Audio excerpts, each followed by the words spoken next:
प्रभु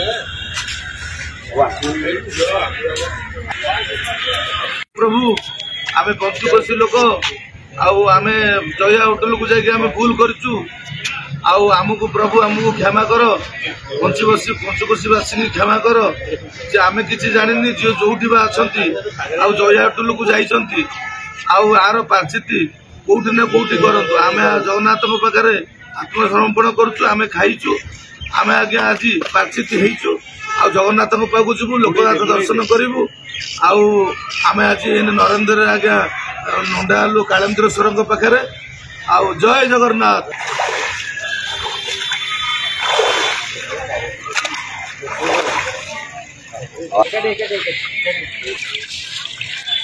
आगो पिंक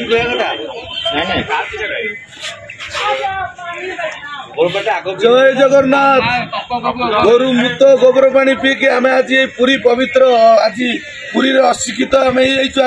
अशिक्षित आज श्रीक्षेत्र माटी आम आज आम जया होटेल को आम जाइलु बोली आज गोरु मुत गोबर पानी पी आम आज समस्त पाखे आज आशीर्वाद क्षमा प्रार्थना आमको मुक्ति कर प्रभु जय जगन्नाथ। भितर किसी कथा ना अमुदी पर बोला भाई कहते एत चर्बी से आने कौटू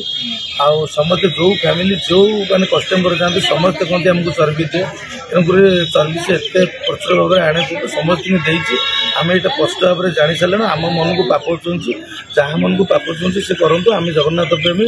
आमको भल लगुनि आमको आज 8 दिन है आमको बाड़े पिटी विष कहला भाई लगुला एवं आज्ञा यार जो पार्टी आम कलापर आमको एवं निजक शांति लगुच आम भावुँ एमती समस्ते कले समस्त भल लगे आ समस्त घरे जो आज्ञा ये जो जया होटेल खाई आसिक विभ्राट करते मारुले बहुत प्रकार अत्याचार करते सब बंद हम किंतु आम ये सरकार पाखे नवेदन रखू ए प्रभु ए ओडिशा रे ए गो